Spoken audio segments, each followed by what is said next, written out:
You're listening to the Talking Headways podcast network. This is Talking Headways, a weekly podcast about sustainable transportation and urban design. I'm Jeff Wood.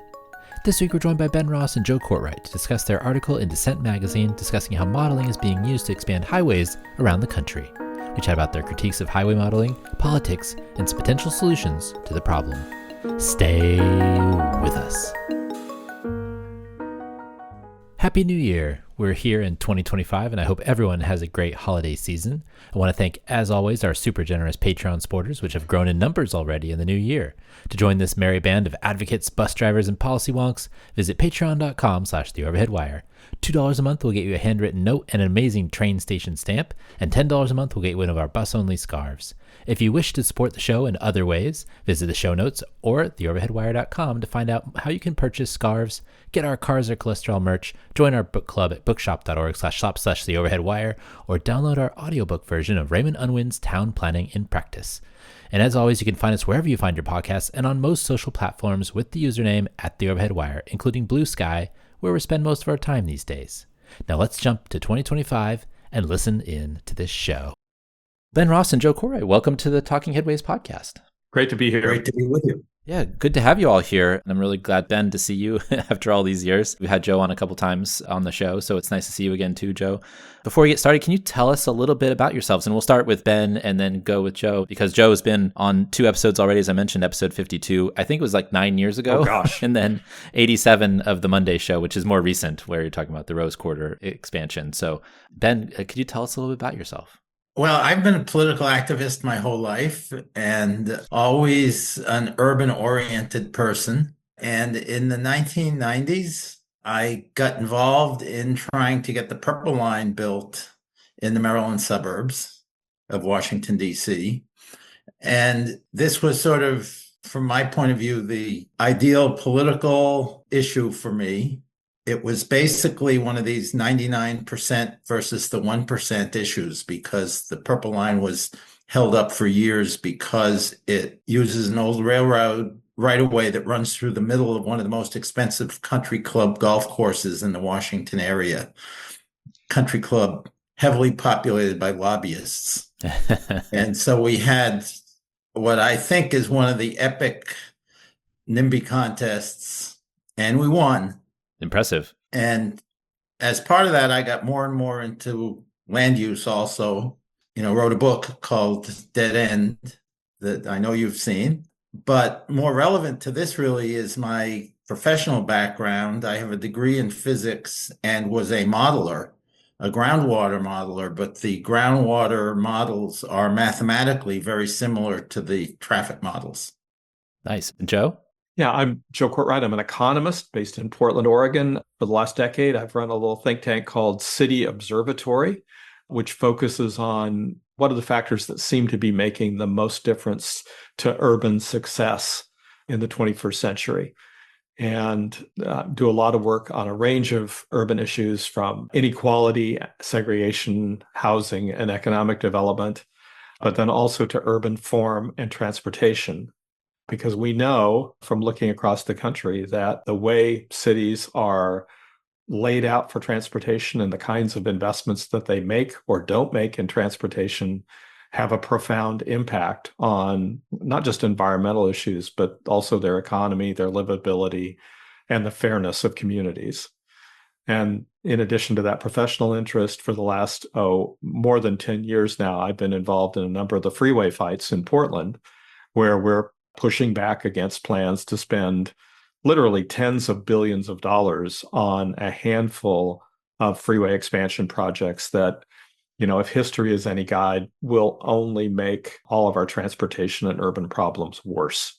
And it's sort of a concern about the ways in which a lot of technical information has been wielded to try and justify these massive freeway projects that's led me to take a close look at this work. And then, I've crossed paths with Ben, who from the other side of the country and from a different disciplinary perspective has reached, I think, many of the same concerns that I have about the work that's being done here. And that's what led us to collaborate on this article for Dissent. It's interesting, one person in Oregon and one person in Maryland. How did you all start talking about this? Well, I got very deeply into this through the plan to add toll lanes to the Beltway around Washington, D.C., which was my main activity for several years, was fighting that. And the more we got into it, the more fraudulent it seemed. And we'll probably talk about that some more.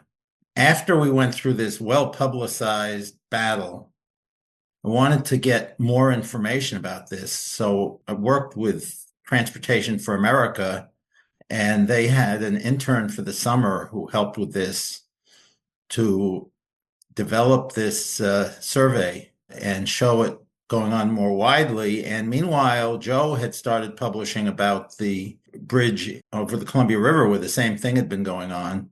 So I called him up, and I had met him at meetings before. And I called him up and we agreed to collaborate on it. I've been writing for Dissent for many years. So I checked with them and they were interested in the article. Yeah, I mean, I've known of the work that Ben has done in the DC area for a number of years, both with the Purple Line and then the Beltway project, and read with great interest his critiques of the traffic modeling there, and knew that it raised many of the same concerns that arose here.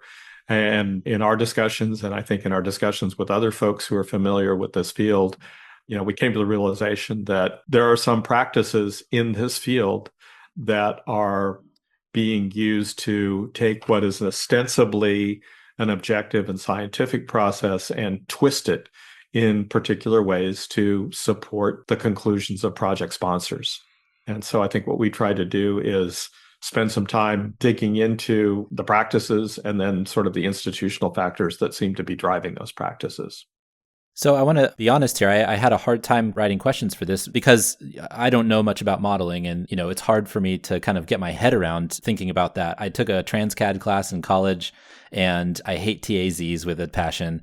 I found out anyways in that class, and I became a GIS person, so I did a lot of mapping and data analysis, but it was mostly for census blocks and census tracts and things like that. And so one of the things that I found was that traffic modeling isn't really my jam. And so I haven't really talked about it a lot on the show. And I know a lot of smart people that do modeling, but one of the things I think that might be actually the problem is that it's hard for people to get their heads around the models and how they work and what goes into them. Even in somebody like me who, went to planning school, even took a class in this, is still the 4-step modeling, all this stuff. It's really complicated. Why is it so hard to get into and understand, even if you're interested in the subject? Yeah, maybe I should talk about how I evolved my involvement with this. I mean, my background with groundwater models, I have written groundwater models, and I've critiqued a lot of groundwater models. And so I had general feelings about modeling. And one of them is that they are overly complex. And there's actually a mathematical theory called control theory that has proved mathematically that you can have too many variables in a model. When you add more variables, it makes the model less reliable. Now, that's only proven mathematically for simple cases, but it's clearly true too for more complicated cases. And in the case of a traffic model, the number of potentially adjustable inputs is far greater than the amount of data they have. So you can adjust the inputs for anything you want and get any answer you want. Not any answer you want, but lots of different answers. So I came to this thinking that based on all my previous experience, they must have fixed the inputs. You change the inputs to get the outputs you want, because there are so many inputs you can change. And when I got into this, I was really surprised, and it kind of had to hit me over the head from looking deep into the numbers, that they hadn't done that. They had just changed the numbers that they got. And that's, to me, coming from a different field, that's just totally fraudulent. No one would ever do that.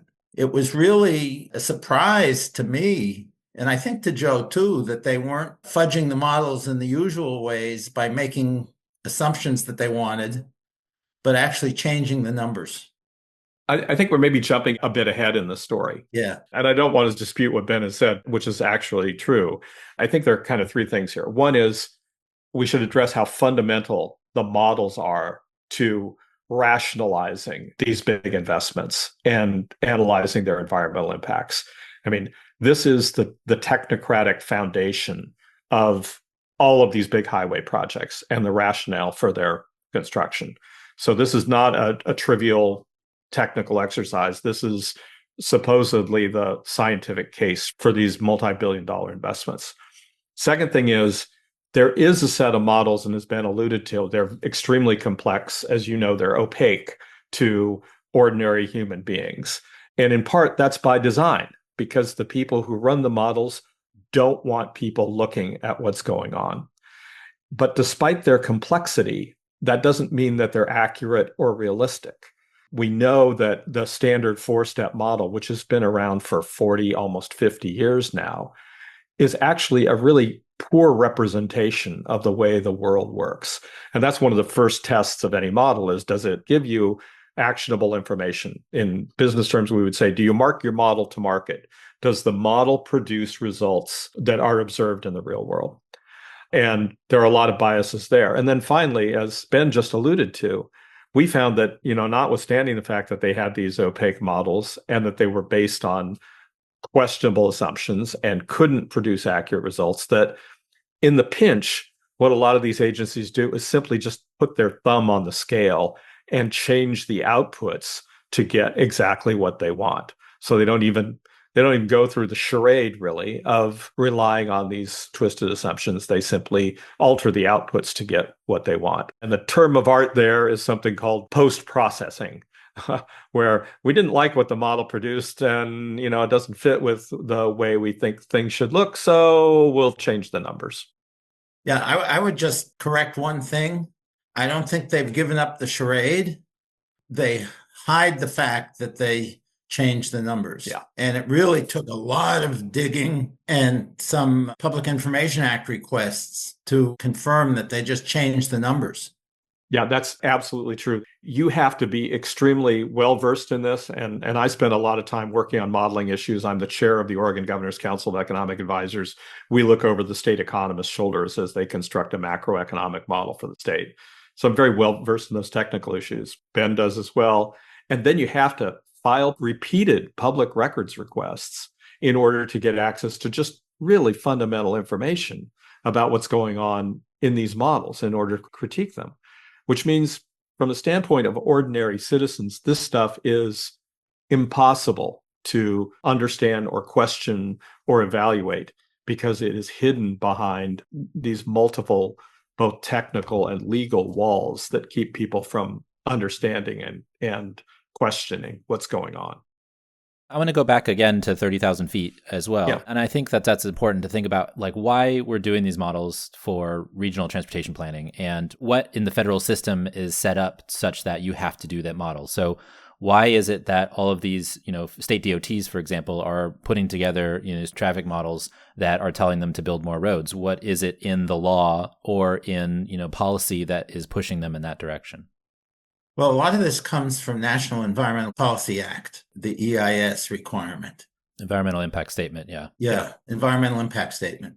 To be able to know what the impact of the traffic is, you have to know how much traffic there's going to be.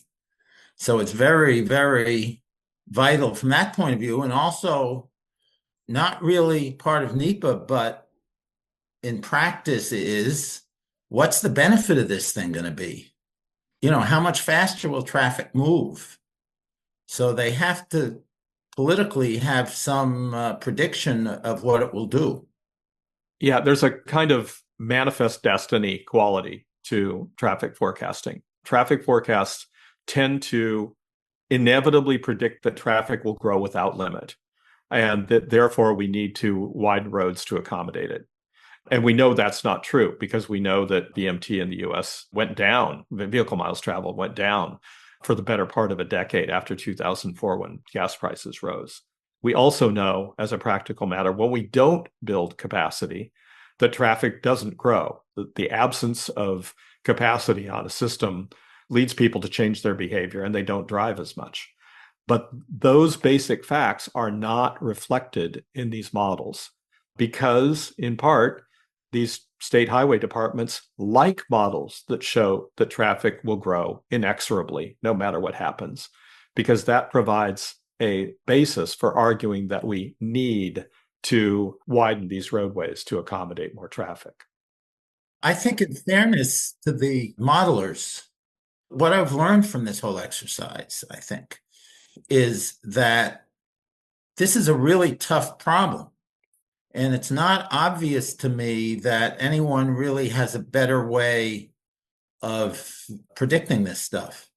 And I'm inclined to the view, and I know Joe agrees, that a much simpler model would actually be more accurate. But the much simpler model would be just to say that nothing you do will ever change the level of congestion on any congested highway. Yeah. And that would be, although obviously not very far from exactly what will happen, that was really probably the best forecast you can make right now. But you don't need a computer to do it, so a lot of people would be out of work. Yeah, I think that's an important point too, is the idea of the politics that get into this as well, right? Because it's not just the, in deference to modelers, because there's a lot of TRB papers on the accuracy of models and things like that, but there's also the politics behind this and what I'll call the highway industrial complex. There's a lot of money behind highway building. There's a lot of politicians who hear from constituents, right? You get this feedback because there's a lot of auto dependency out there that requires driving. There's even here in San Francisco, you try to take away a couple of parking spaces and people go nuts. And so I think there's some of that too, where the politics above everything, and even in places like Texas, where we've learned recently, where the governor has put his thumb on the scale for complete streets and other things. And so, San Antonio, San Antonio specifically, but also expanding the highway in Austin, expanding the highway in Houston, the I-345 connection in Dallas, all that stuff that Megan Kimball talked about in her book.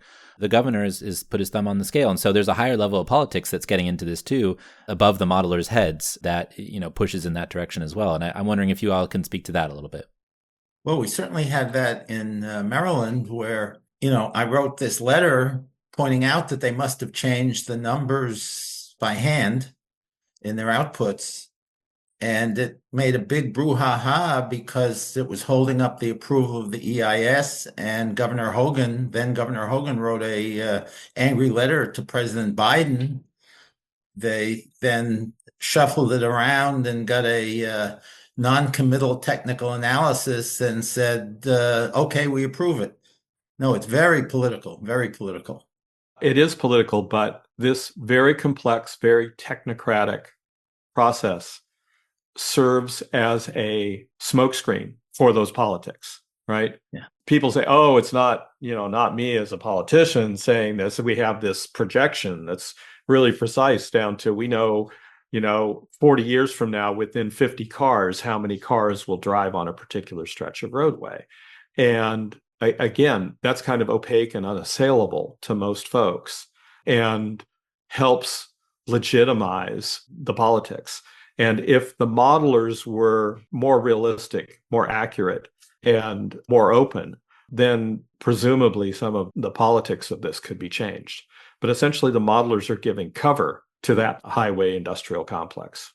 And unsurprisingly, traffic firms in this country make money by giving highway departments the studies that prove what they want and justify what they want. So there's a strong selection effect here. If there were somebody who produced more realistic forecasts, they wouldn't get much business from state highway departments. And I'll just give you an example from the I-5 bridge project here in Portland. We had modeling done more than 15 years ago. 18 years ago, they did modeling. And their modeling predicted how much traffic there would be on the I-5 bridges in the no-build scenario if we did nothing. That model said that today there would be about 160,000, 170,000 vehicles on the I-5 bridges. In reality, it's about 135,000. There's actually been no growth on the I-5 bridges. So we actually know, we've run the experiment. We know that their model is wrong, but the people who did that model never looked back, never looked to see whether their model made accurate forecasts. They were never accountable for that. And in fact, the Interstate Bridge replacement project 18 years later, hired exactly the same person to do the modeling for them, even though his previous estimates were wildly wrong. And the reason they did that is he gave them the numbers that they wanted that create this false picture of future increases in traffic that can be used to justify the project. So there's not only is there no accountability, but essentially there are rewards for producing fictitious information that helps justify these projects. We've all seen those charts online looking at the models and how basically we know now that VMT is decoupled from economic growth. And you see the flat line, or at least like a little increase, 3% or something like that line along there. And then you see all of the models from the past go straight up in a line. Hockey sticks. Hockey sticks for 1990, 1995, 2000, 2005. And so, you'd think at some point we'd start to get to a point where you look at those hockey sticks and you're like, well, maybe we're not doing something right because it keeps on going this direction, even if we're adding more capacity. Yeah, well, I think there is a growing degree of skepticism, but there's a tremendous amount of, I would say, institutional momentum and political interest group power that has to be overcome. And one of the concepts that I think have gotten a lot of attention and a lot of understanding is the notion of induced travel or induced demand. That when we widen highways, we stimulate additional travel, more trips, longer trips. And we also stimulate or disperse sprawling patterns that create additional travel and car dependence, which I think is what Ben was alluding to when he was talking about how we know that it doesn't matter if you widen the roads because people's behavioral response wipes that out. That's a real thing. And it's very well established in the scientific literature now. It's referred to as the fundamental law of traffic congestion, that essentially additional unpriced roadways in urban settings are going to be saturated by traffic the moment they open. And these models essentially deny the existence of induced travel. And they do that in a very devious, specific way, which is they assume that traffic will increase dramatically no matter what you do. So essentially, they have a baseline forecast or a no-build forecast that says, even if we do nothing, traffic will grow exponentially. Even though, and this is true in the case of Interstate 5 Bridge Project in Portland, the structure is actually at physical capacity. It cannot handle more traffic. But the models show that even though it handles about 4,800 vehicles per hour at the peak hour, that somehow in the future, that's going to rise to 7,000 vehicles per hour in the peak hour. There's no physical way that that facility can accommodate that. But by pretending that traffic will increase anyhow, they've essentially erased the idea of induced demand because they have a high level of travel whether you build the project or not. And that's just plainly unrealistic and unscientific. But nothing has been done to correct that. And just by the way, that's the basis of the legal challenge that will likely be filed to the I-5 bridge project, is that essentially they've simply ignored the science of what we know about how traffic works and made projections that are simply unrealistic. Yeah. But we'll have to see whether a court can be made to recognize that that's a fundamental flaw in this analysis. Yeah, let me add to that. One of the things that I learned doing the research for this, or I wouldn't say learned, but came to think, is that I'm not sure that you can really add induced demand to this type of model.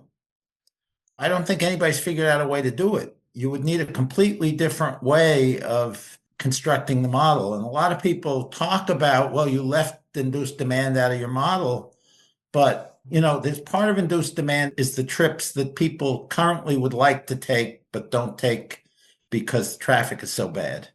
How do you know how many of those trips are out there? There's no way to measure that. Yeah. The only thing you can check your model against is present conditions. But present conditions involve a lot of congestion and trips that aren't taken. So, it's a concern of mine that people are reacting to this problem of induced demand by saying, go add induced demand to your model. But I'm skeptical that there's a way to do that with any accuracy.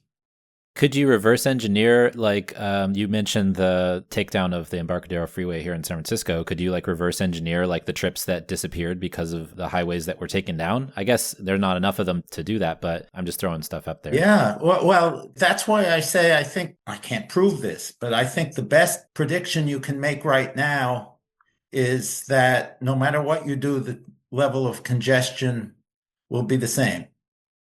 I think that's better than anything you can do with a complex model.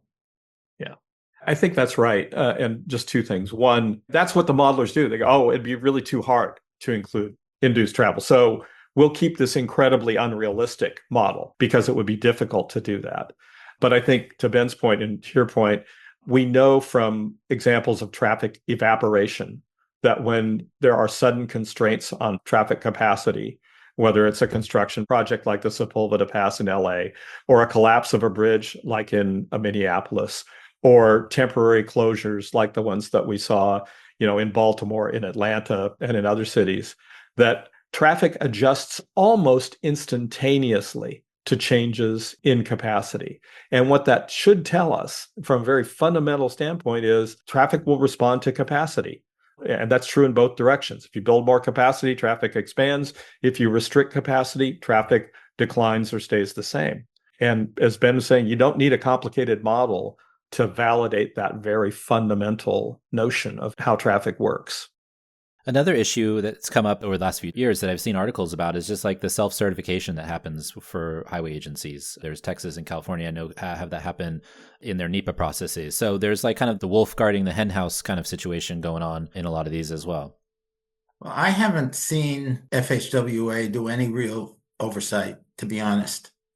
Now, understand the same models are used for FTA, for rail transit projects to predict the ridership. And those are frustrating me as well, if I'm honest. Right. But FTA heavily oversees them. Completely different from FHWA because they're deciding who gets the money. But their oversight is really aimed at making sure that it's a level playing field rather than making sure it's accurate. I think there are some technical reasons why these models will perform better for a brand new rail line, or for that matter, a brand new roadway, than they will for widening an existing roadway. I also think that the FTA models for new rail lines would probably be just as well, and I suspect would give you pretty much the same numbers if you just assume that nothing you do will change the amount of traffic on the highways. And it would be a lot less expensive. Yeah. I think Ben's absolutely right. And there's clearly a conflict of interest when you let Texas pick its own models. But frankly, and I've looked in detail at the I-5 project, the FHWA review raised a few issues, but then at the end of the day, didn't hold anybody's feet to the fire. There's no accountability here. So they're a paper tiger. They could, in theory, impose some restrictions, but in reality, they don't. They did the same in Houston, too. Yeah. I should add that in Texas, what we've seen also in Florida is that when you go deep into the report, the page 3-72 of Appendix D, you find out that they never actually bothered to run the model. They just came up with some numbers. We've seen that for some roads in Miami that we looked at. That's what they did for I-35 in Austin. This goes to another thing, and going back to the transit and highway discussion, is just kind of the idea of planning for transportation in regions, right? Thinking about what you should do in a regional context. And I think one of the things that I, think that we should be thinking more about, and we've had folks on the show talk about this, is kind of that scenario planning ideas where you can use models, but then you look at the different scenarios that you want for a future and think about all of the different modes that are in the hopper in terms of like how you want your region to look. You had, Envision Utah, you had Envision Central Texas, you had all of these different, processes where you looked at the models and they gave you an output, but you had different scenarios where people were like, I want this final output. I want this, world to live in. And I'm wondering what you all think about kind of, how we should be thinking about transportation planning from that regional perspective so we don't continue to get these highway projects that are shoved down people's throats. I'm not sure that the models are a help to that. The traffic models may be impediment for that because they're always going to tell you need highway capacity. I think there is some value to thinking about scenario planning and starting with some sort of fundamental analysis from what we know about cross-sectional relationships in the country. So one of the things I've worked on is we've looked at variations in VMT per capita across metropolitan areas, which we know is strongly correlated with housing markets, with land use patterns, and to some extent with transportation investments. But we can show for Portland, for example, that the average Portland resident drives about 20% less than the average resident of a typical large metropolitan area in the United States. That's metro-wide. And that saves Portland households on the order of $1 billion a year in transportation expenditures, which then is money that's available to be spent in the local economy. So that's really significant. So, arguing from a scenario planning perspective, I would say things that you do that discourage the growth of VMT are going to produce significant economic gains for your region, and that should be a guiding principle. I think the problem with the modeling is it's being employed so narrowly in the context of rationalizing a particular project that it never informs those larger strategic decisions about where we invest our money. And that's unfortunate. And I'll give you one more example for Portland. We have a regional transportation plan. It's required by the federal government for funding. That RTP also is subject to state laws, and we have a climate policy in the state of Oregon that says we're going to reduce vehicle miles traveled in the Portland area by about 12% in the aggregate over the next 20, 25 years. The trouble is the traffic forecasts that were used for the IBR project, which are separate from that regional transportation plan, contemplate a 25% increase in driving over that same period of time. So there's a complete disconnect between what our strategy says we're going to do for climate reasons and what the modeling that's used to rationalize this highway expansion is being presented with. And one is saying we're going to decrease driving by 10%, which essentially means we don't need any additional highway capacity. But the highway departments, in league with our regional government, unfortunately, have said, oh, no, we're going to plan for 25% more driving when it comes to actually sizing roadways. And again, I think that's another legal, just flat out ignored state climate law here in Oregon in moving ahead with this project. It's all concealed deep within the appendices, as Ben said, of these highway plans. They didn't acknowledge that. You have to sift through it to find out that there's a complete disconnect between what our plan says and what the highway planning modeling is doing. It also kind of points to something you guys mentioned in the article, which is the tolling aspect of things and how we could actually make some headways in reducing congestion and making sure that the VMT doesn't increase. But departments are scared of it and people are scared of it for some reason. I think there's very powerful evidence that the reason you have this induced travel is because all highway capacity does is lower the price of driving, the time cost of driving. And it's a very straightforward economic principle that when you lower the cost of something or lower the price of something, people use more of it. And the reason we have traffic congestion in the United States is because we don't have pricing to reflect back to people the cost of the very high cost of providing highway capacity at peak hours. Now, I'm optimistic that in about 2 months now, when we finally turn on congestion pricing in New York City, fingers crossed, we'll get a manifest demonstration in the United States of how pricing can play a role and actually produce benefits. I mean, I think that the unfortunate thing about pricing is people just look at, I'm getting told for something and I'm not getting any benefit. But I think in reality, if it's done correctly, pricing can actually produce significant benefits to folks, both for the people who pay the toll will get faster travel times, but more importantly, I think it helps all the other modes of transportation work better, and chiefly buses. And we know that buses are especially true in New York City. The buses are unattractive because they're stuck in traffic. So if we can ease the flow of traffic, then buses become not only much more attractive, but much more efficient as well. They carry more passengers further and faster. So here's hoping that we get a positive result from congestion pricing in New York shortly. Yeah, I agree with that. But I also am concerned that unfortunately, so much of the US doesn't really have an alternative to driving. And I don't think congestion pricing will work for people unless there's a good transit alternative. And unfortunately, there are a limited number of places in the US where that good transit alternative exists. I have to disagree somewhat with Ben on this issue because I think a lot of people do have an alternative. It's to travel at a different time. And that's another flaw in these models. The models essentially, they have a level of demand and number of trips, and they say between 8 a.m. and 9 a.m. and between 4 p.m. and 5 p.m., this many 100,000 people will travel on this route. And that's an artifact of the way the model is constructed. In reality, a significant portion of those trips are flexible. People could take them earlier, they could take them later. And what peak hour pricing in particular does is provide people with incentives to change their travel time, even if they don't change their travel mode. And that can be a really significant way of reducing traffic congestion. And I think if we wait until we get enough transit to make transit an alternative for every trip, you essentially never do pricing. But there are a lot of benefits to be gained from pricing in terms of signaling to people how other destinations and other times would be better, and that would produce significant benefits for the people who are traveling.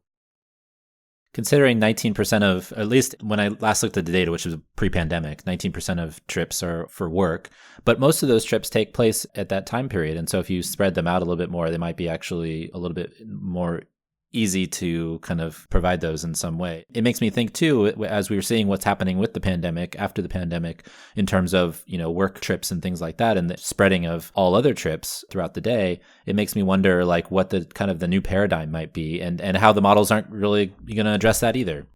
Yeah, well, the models basically only do rush hour. And then what they do is they just apply some multiplier to get the rest of the day. Yeah. And I think that the modelers are a long way from catching up to the changes that have happened since pandemic. That's a great point and we've looked at that with regard to the Interstate Bridge project here in Portland. They essentially just blow off anything that happened during the pandemic. It's industry standard practice to ignore what happened in the shift to work from home. They haven't even tried to adjust their models to show what's going on there. And that should speak volumes to anybody who is serious about sort of the science in this. This is, probably the most dramatic, both short-term and long-term change that we've seen to travel behavior, occurred during and then subsequent to the pandemic. And we're seeing it, in the collapse of commercial office values in cities throughout the country, that, this market has fundamentally changed. And yet these models are pretending that nothing happened in terms of work from home. And I wrote a piece for City Observatory that they're planning for a world that doesn't exist. That is something that should call into question all of these projects. I just want to jump on that phrase, industry standard practice, because what we basically found in our paper is that fraud is an industry standard practice. Yeah, and again, they have post-processing, which there's actually kind of a legitimate basis for applying a model when if you have a regional travel demand model and it has a very high level of aggregation and you want to tease out results for a particular roadway that's not maybe modeled directly in the model, or for a particular time that's not modeled. You may have daily volumes and you may know for a whole corridor. And so post-processing is designed to be, well, the model didn't predict for this stretch of roadway, but can we infer from that model what the hourly volume on this particular road would be? That's legitimate.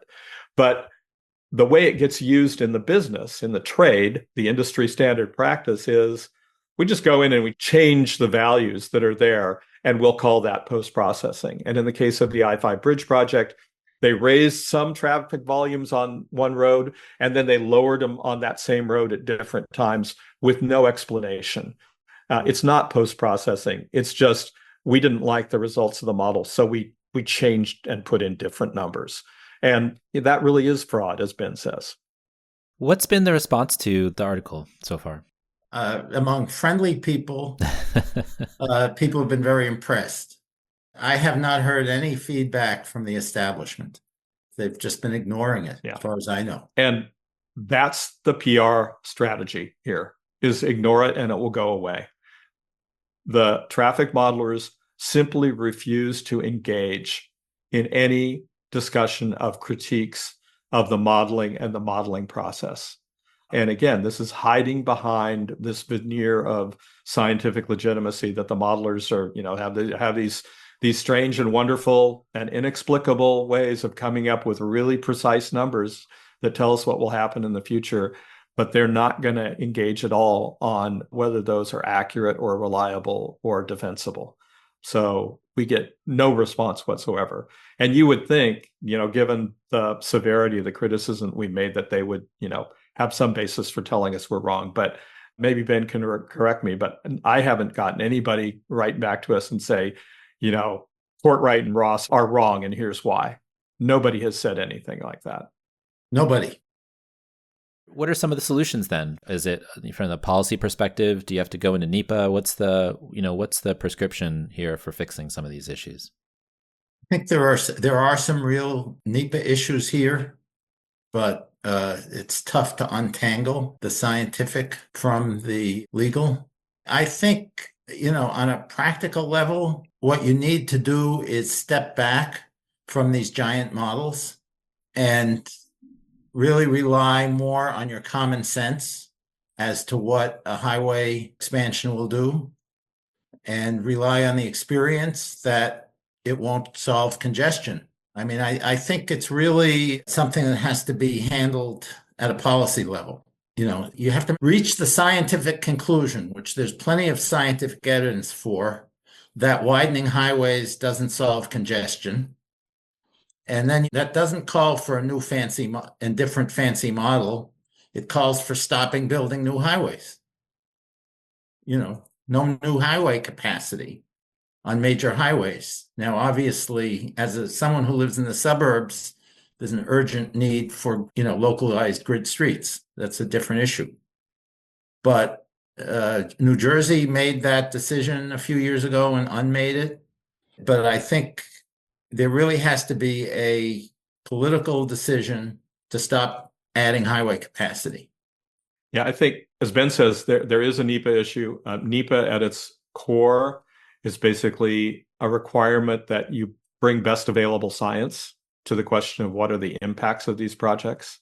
And that's probably one of the most egregious parts of this, is that the EIS process being perverted by highway agencies who are misrepresenting what the real impacts of these proposals are. So one of the things we're hoping is that courts will hold them accountable. We would hope also that the U.S. Department of Transportation, who is basically funding, both the projects, but then also the planning for this, they're paying for the state departments of transportation to hire all these modelers to generate all this information. And there's essentially no quality control over this. There's no check on the veracity of this. And as we've shown, you essentially rehired the people who incorrectly predicted what was going on last time to do the same thing again. That shouldn't be subject to, state highway departments picking their favorite planner to come up with an exaggerated forecast. There should be some national standards that say how this is done. Unfortunately, I think in effect, FHWA is complicit in this. They know what's going on. They're not stupid, but they simply roll over and let states do this because they're about building highways too. So there has to be some, I think, external direction to more accurately insist on more accurate analyses than what have been provided. But ultimately, I think it's, in the case of Portland, we're talking about two projects, the Rose Quarter and Interstate Bridge, that are more than $1 billion a mile, more than $1 billion a mile for roadway. And the fiscal implications of that are astonishing. It's bankrupting our state Department of Transportation and taking away all the resources for all the other oxygen for transportation in the room. And so if anybody is concerned about transportation, if we want to have money to maintain the system, much less make investments in smart alternatives, that's getting consumed by these projects that are being rationalized by these thoroughly wrong traffic models. I want to just throw in a caveat here that a lot of the people who are actually writing the models are doing it in good faith. Typically, the model is written by your regional transportation metropolitan planning organization. And then the actual runs on the highways are done by consultants working for the state agencies or by the state agencies themselves. And the people who are writing the models very often are trying to do a good, honest job. I think in some cases they're trying to do the impossible, but they're doing it honestly. And the really bad stuff comes in with the applications for individual highways, which is typically done by a different group of people. I appreciate that point. I have a number of friends who are actually modelers, and they will go to TRB and they audit a lot of papers, and there's a lot of literature about them and making sure that they're trying to do the best they can. And a lot of the modelers that I know are going to do models that are local and more related to transit and active transportation and those types of things, or city models, for example. But I do think that there's some perverse incentives at that higher level for the highways. And that's, a big frustration. I know that, Joe, you were mentioning the FHWA, and, during the Biden administration, Stephanie Pollack sent out that memo saying that we should do fix it first and we should focus on environmental impacts and things like that. And some states, completely freaked out. And they even had Mitch McConnell and some other senators on them. And it was really, kind of unfair to Stephanie. And in a memo that wasn't even kind of enforceable, it was just like, these are our policy, prescriptions. And so that's kind of what you're dealing with in certain states. And it's not all states, but it's certain states that are really pushing back hard against any change, and they want to just build their highways. I should note that, a couple of days ago, I posted an article from Inside Climate News about the zombie highway in Birmingham, Alabama, and the way that got put into the system, right? Richard Shelby said, this is on the Appalachian Highway Network, this line. And so when the Appalachian Highway Network gets funding through the IIJA, then that highway that probably didn't need to be on that system gets funded. And so it continues and continues, even though the state's like, well, this isn't part of our plan. Why are we continuing to do this? But it has money, so let's build it. Let's build $4.5 billion highway on the outskirts of Birmingham to as a sop probably to developers, in my opinion. So those types of things are the things that keep it going, even if there are folks that are working really hard to get the models right. And it's frustrating to see people push back and then kind of get overwhelmed by, we just talked about tsunami of pushback. There's one other thing I'll mention too, which is, so we have state highway departments who are producing these wildly exaggerated traffic forecasts. And oftentimes they're doing it for facilities that are going to be tolled or have tolls as a portion of the project. And the really interesting thing to me is private financial markets go, no, we don't buy your modeling at all. And in fact, there's a term of art in the business, investment grade analysis. So if you're going to sell bonds to pay for part of your project, folks on Wall Street will not let you come in with your silly forecast.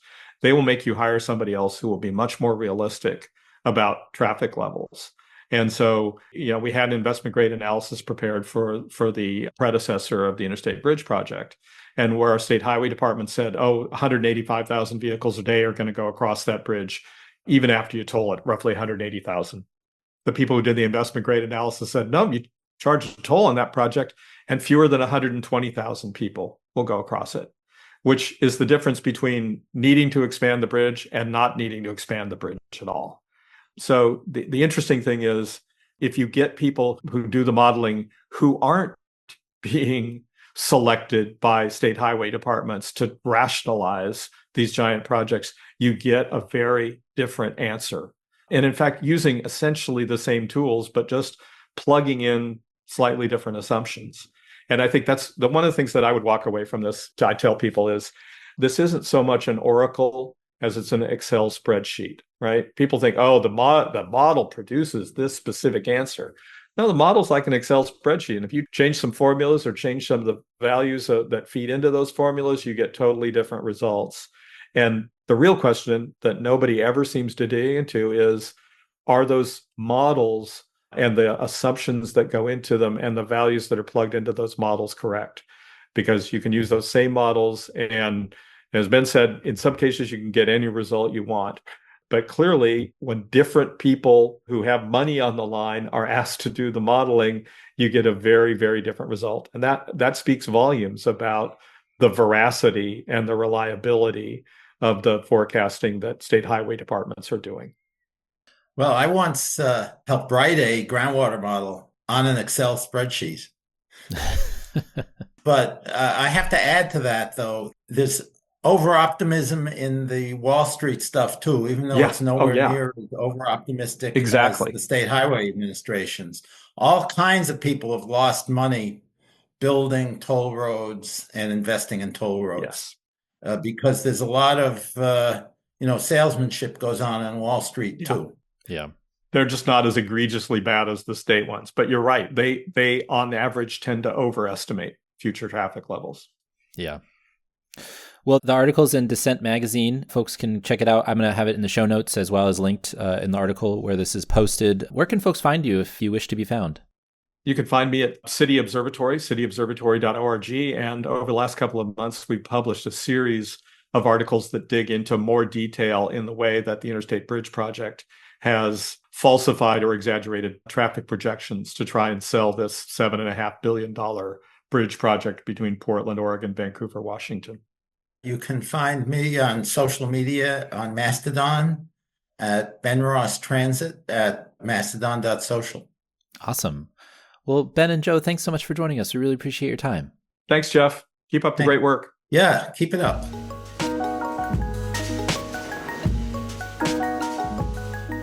Thanks for joining us. The Talking Headways podcast is a project of The Overhead Wire and appears first at Streetsblog USA.